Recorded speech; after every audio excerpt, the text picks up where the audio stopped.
नमस्कार, मैं हूं ज्योति सिंह। दोपहर दमदार खबर में आपका स्वागत है। मध्य प्रदेश से लेकर छत्तीसगढ़ तक सड़कें कितनी सुरक्षित हैं, हम तस्वीरें आपको दिखाएंगे। पिछले 24 घंटे में सिर्फ एमपी में 10 से ज्यादा सड़क हादसों के मामले सामने आ चुके हैं। तस्वीरों के जरिए आप देखिए, भोपाल में ट्रैक्टर ट्रॉली और लोडिंग गाड़ी की टक्कर हुई, 5 लोगों की मौत हो गई, जबकि 10 से ज्यादा लोग घायल हैं।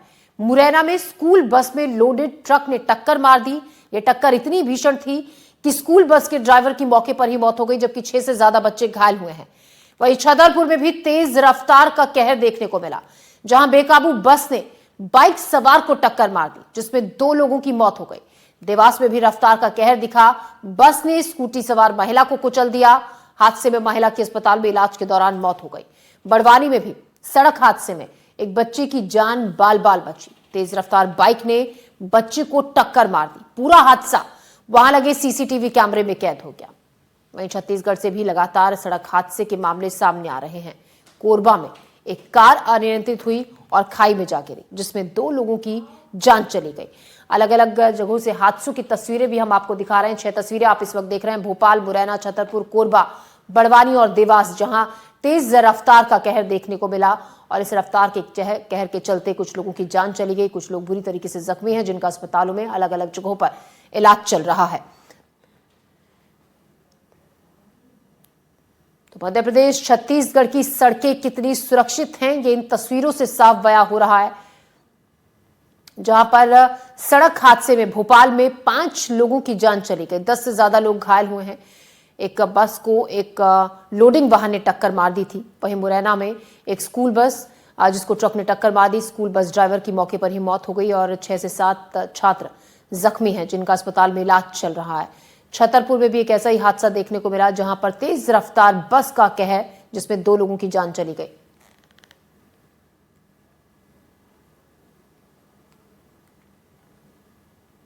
और अब हम आपको ग्राफिक्स के जरिए दिखाते हैं कैसे मध्य प्रदेश की सड़कों पर तेज रफ्तार का कहर दिख रहा है। एमपी में 2025 में सड़क हादसे एचडीआर के मुताबिक जनवरी से अक्टूबर तक जो हादसे हुए हैं, उनमें 1,23,000 हादसे हुए हैं और औसतन प्रतिदिन 400 दुर्घटनाएं होती हैं। 10 महीने में इंदौर में 5,169 हादसे हुए। 10 महीने में अगर हम भोपाल की बात करें तो यहां पर 4,905 हादसे भोपाल में 10 महीने में हुए। सागर में 6,744 हादसे 10 महीने में सड़कों पर दिखे, जबकि जबलपुर रीवा में 4,000 से ज्यादा हादसे 10 महीनों में सामने आए। और इन सड़क हादसों में कई लोगों की जान गई है, कई लोग बुरी तरीके से जख्मी हुए हैं। तो सड़क छत्तीसगढ़ के अगर हादसों की अगर हम बात करें, अब मध्य प्रदेश से बढ़कर आगे छत्तीसगढ़, जहां पर सड़क हादसों का ग्राफ आपको दिखाते हैं। 2025 में छत्तीसगढ़ में सड़क हादसे 6,390 मौत हुई हैं, इनमें 2,969 लोग घायल हुए हैं। 5,500 हादसों इनमें 10.28% बढ़ोतरी हुई है। तो लगातार सड़क हादसे बढ़ रहे हैं। सड़क हादसों में जान गंवाने वालों की संख्या में इजाफा हो रहा है, सड़क हादसों से घायल होने वाले लोगों की संख्या में इजाफा हो रहा है। तो सड़क हादसों के लिए कितनी जिम्मेदार हैं सड़कें, कितनी जिम्मेदार हैं उन ट्रैफिक नियमों की अवहेलना करना, जो कि एक बड़ी लापरवाही ज्यादातर लोगों की देखी जाती है कि जो ट्रैफिक नियम होते हैं उनकी अवहेलना की जाती है, लापरवाही उन नियमों को मानने में करते हैं लोग, जिसके चलते कई बार इस तरीके से हादसों का शिकार होते हैं।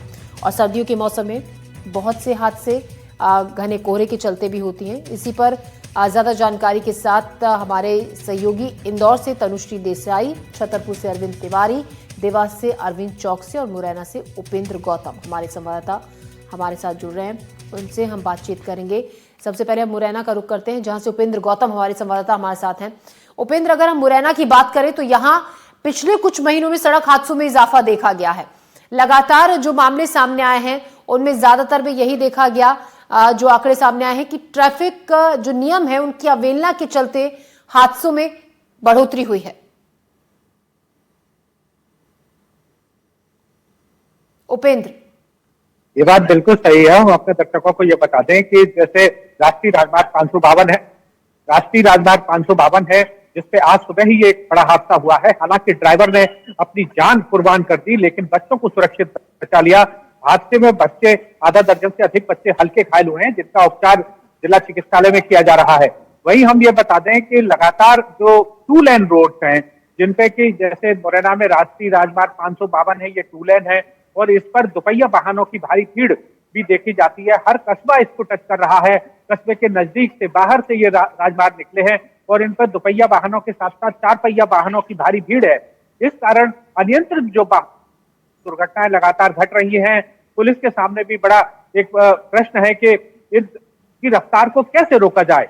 हालांकि पुलिस वाले अपने थाने के सामने चेकिंग भी करते हैं, शहरों में भी रोक लगाई जाती है, लेकिन उसका कोई बड़ा असर दिखाई नहीं दे रहा है और इसी का कारण है कि प्रतिदिन लगातार हादसे हो रहे हैं। आज का हादसा भी उसी कड़ी में है कि सुबह ग्रामीण क्षेत्रों से स्कूल बस विद्यार्थियों को लेकर आ रही थी।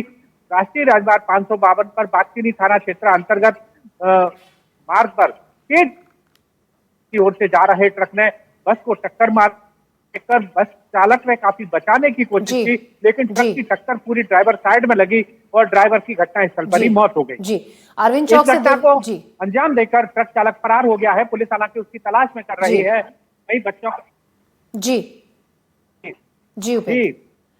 उपेंद्र, बिल्कुल अब इस पूरे मामले को लेकर जांच पड़ताल पुलिस कर रही है, लेकिन यहाँ भी बड़ी लापरवाही नजर आई। मैं आपके पास फिर से लौटूंगी उपेंद्र। देवास से हमारे सहयोगी अरविंद चौक से हमारे साथ जुड़े हुए हैं। अरविंद, देवास में भी लगातार सड़क हादसों में इजाफा देखा जा रहा है। अभी हाल फिलहाल में एक के बाद एक कई मामले ऐसे सामने आए जहाँ पर सड़क हादसों में बहुत से लोग घायल हुए हैं, कुछ लोगों की जान भी गई। अरविंद गहलोत, वो ज्योति साफ तौर से बताना चाहूंगा, देवास के जो एसपी हैं पुनीत गेहवाल चप्पे चप्पे पर अपने ट्रैफिक के जवान लगाना। देखे, देवास के एडिशनल एसपी ट्रैफिक के हैं HN बाथम, जिन्होंने साफ तौर से खुद मॉनिटरिंग करते हैं, रात को भी देखते हैं, लेकिन इसके बावजूद भी जो इंदौर देवास उपनगरीय बस चलती है उनके ड्राइवर बेखौफ चलते हैं और अनाधुंध गाड़ी चलाते हैं, तेज रफ्तार से गाड़ी चलाते हैं, जिससे कई मौतें हो चुकी हैं। इन पर आखिरकार जो ट्रैफिक के जो टीआई हैं, ट्रैफिक के जो अधिकारी हैं, वो काबू नहीं कर पाते। यही कारण हुआ कि कल जब मकर संक्रांति का पावन पर्व था, लड़की अपने माँ बाप से मिलने के लिए देवास आई थी।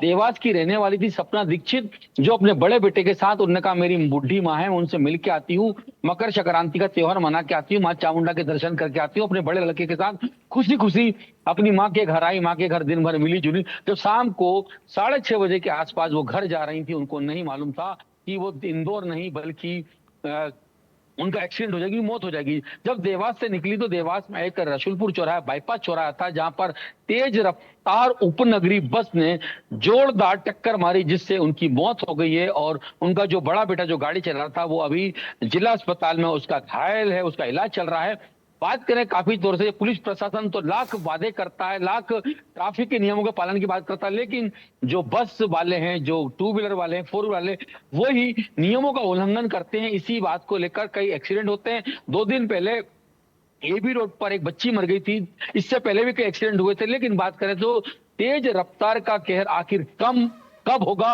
और कब लोगों की मौतें कम होंगी। यही बात करें सड़क की, आपने बात करी थी, रसूलपुर चौराहे पे करीब 2 साल से बन रहा है ओवरब्रिज कछुए की चाल से चल रहा है। इस कारण लोगों को खूब घूम के जाना पड़ता है और इसके कारण कई दुर्घटनाएं, कई एक्सीडेंट हो चुके हैं। वहां पर अधिकतर जवान वहां पर रहते नहीं है और समय, शाम का समय जो होता है, पिक समय होता है, जहां लोग ऑफिस से अपने घरों की जाते हैं, इंदौर अप डाउन करने वाले जाते हैं।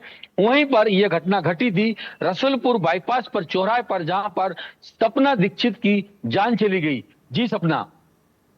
जी, छतरपुर से अरविंद तिवारी हमारे संवाददाता हमारे साथ जुड़ रहे हैं। अरविंद, छतरपुर की हम बात करें तो यहाँ पर भी अभी एक हादसा जिसमें तेज रफ्तार वजह बनी सड़क हादसे की, एक बस जिसने एक बाइक को टक्कर मारी और 2 लोगों की इसमें जान चली गई थी। फिलहाल क्या स्थिति वहां पर है और किस तरीके से अब जो घायल इस पूरे हादसे में हुए उनकी फिलहाल क्या कंडीशन?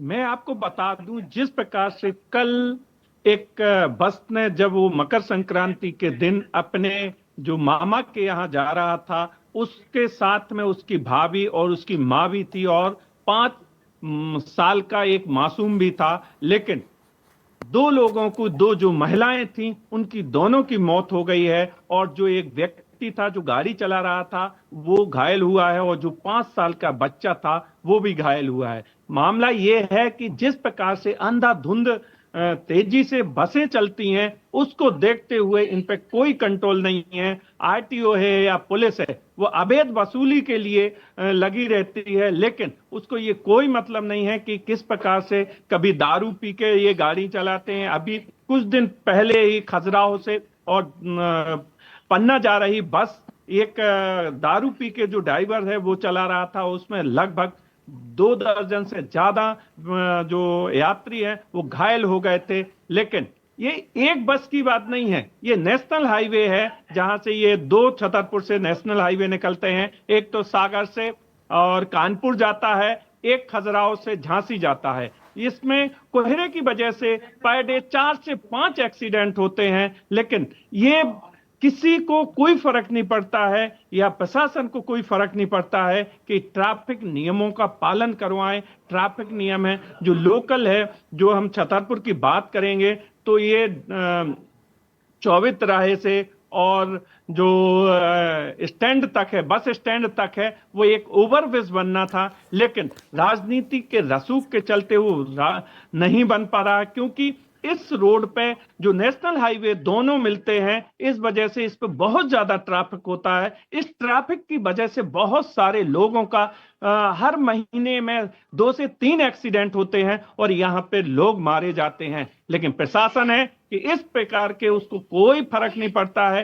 कि किसकी जान जा रही है, क्या जा रही है। जिसका चला जाता है वही परेशान होता है और वो अपनी दुखी को या जो भी है पुलिस प्रशासन या आरटीओ है, वो कभी कोई एक बैठक तक नहीं बुलाते हैं कि जिस प्रकार से लोगों को एक साथ बैठा के उनको समझाई दी जाए। ड्राइवरों की कभी कार्यशाला रखी जाए या पुलिस के पास में रखी जाए कि नियम कानून बताए जाए। लेकिन मैं आपको जरूर बताना चाहूंगा कि जो अभी हाल ही में नए एसपी आए हैं, उन्होंने तत्काल से एक कार्यशाला का, जो मेरी अभी इसके पहले ही बात हो रही थी कि जिस प्रकार से छतरपुर जिले में एक्सीडेंट बढ़े हैं, इस पे सर एक कार्यशाला हो जाना चाहिए, जिससे जितने भी ड्राइवर हैं उनको बैठा के कम से कम उनका चेकअप हो जाए, आंखों का चेकअप हो जाए, या कोई भी हो तो एक कार्यशाला होके कम से कम उनको कानून का पता होना चाहिए। खास बात मैं ज्योति एक और बता दूं, ये जितने लोग हैं, ये ट्रैक्टर ड्राइवर निकल के ट्रैक्टर चलाने के बाद में सीधा बस पे पहुंच जाते हैं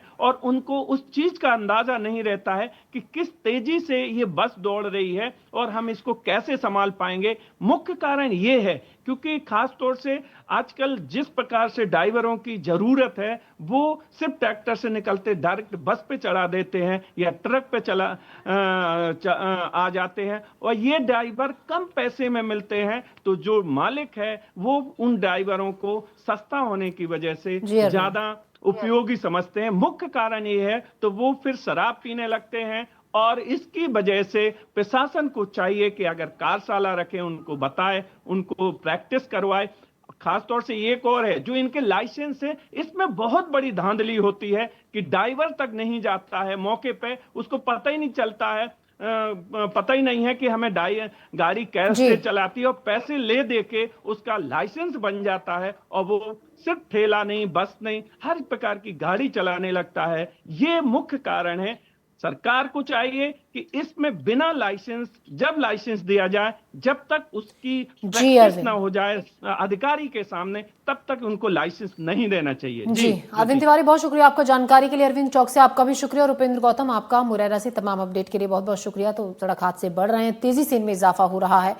वहीं अगर हम ग्वालियर की बात करें, खबरों में आगे बढ़ते हैं। ग्वालियर जहां से साइबर ठगी का एक मामला सामने आया, 5 दिन में साइबर ठगी के 4 मामले। बीबीए की छात्र ने 3.5 लाख की ठगी, बीबीए की छात्र से हुई है 3.5 लाख की ठगी। टेलीग्राम के जरिए ठगों ने बीबीए की छात्र को निशाना बनाया, रेटिंग के नाम पर 200 रुपए देने का लालच भी दिया था। छात्र पर और भी पैसे देने का दबाव बनाया गया। ठगों ने छात्र पर कोर्ट केस करने की धमकी दी थी। ठगों के खिलाफ पुलिस में मामला दर्ज करा दिया गया है। तो ग्वालियर की अगर हम बात करें, 5 दिन में साइबर ठगी के 4 मामले सामने आ चुके हैं। बीबीए का एक छात्र